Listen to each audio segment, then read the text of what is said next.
BJP ने मान लो इस देश की आधी आबादी का अपमान करने का, उनका तिरस्कार करने की, उनकी बेइज्जती करने का, उनके खिलाफ गंदी भोंडी भद्दी बातें बोलने का बीड़ा उठा लिया है कि राज्यसभा सांसद रामचंद्र जांगड़ा ने एक इतनी घटिया बात कही, और वो भी उन वीरांगनाओं के खिलाफ जिन्होंने अपनी पूरी दुनिया पहलगाम में उजड़ते हुए देखी। उनका कहना है इन वीरांगनाओं में वीरांगना का भाव नहीं था, जज्बा नहीं था, जोश नहीं था। आपकी हिम्मत कैसे होती है ये कहने की? उनकी पूरी दुनिया उनकी आंखों के सामने उजड़ गई। नृशंस आतंकवादियों ने उनके पति की, उनके बेटों की, उनके भाइयों की हत्या कर दी, और आप अपनी सुरक्षा चूक का, अपनी इंटेलिजेंस फेलियर का ठीकरा अब उन वीरांगनाओं के मत्थे मढ़ रहे हैं। उनके सिर पर यह ठीकरा फोड़ा जा रहा है।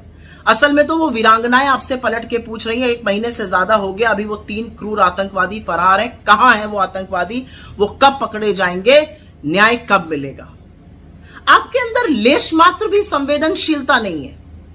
जिनकी दुनिया उजड़ गई, जो इतने शोक से पीड़ित हैं, जो दर्द से गुजर रही हैं, उनके ऊपर आप कटाक्ष कर रहे हैं। थोड़ी तो शर्म आनी चाहिए बीजेपी वालों को। लेकिन यह पहली बार नहीं हुआ, यह बीजेपी की सोच दिखाता है।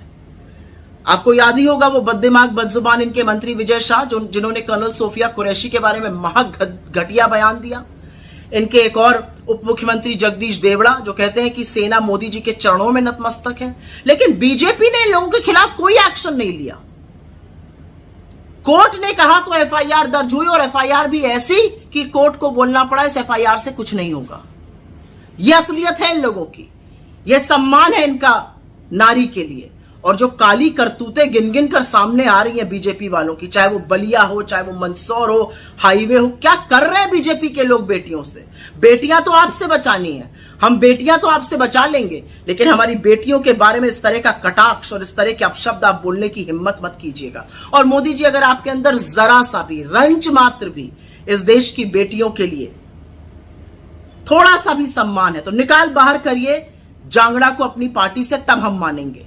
जो व्यक्ति शोक संतप्त एक महिला के घाव को कुरेद रहा है बजाय उस पर मरहम लगाने के, वो राज्यसभा तो भूल जाइए, वो पब्लिक लाइफ में होने लायक नहीं। उसको अपनी पार्टी से जब तक आप नहीं निकालिएगा, आपकी सारी बातें खोखली हैं।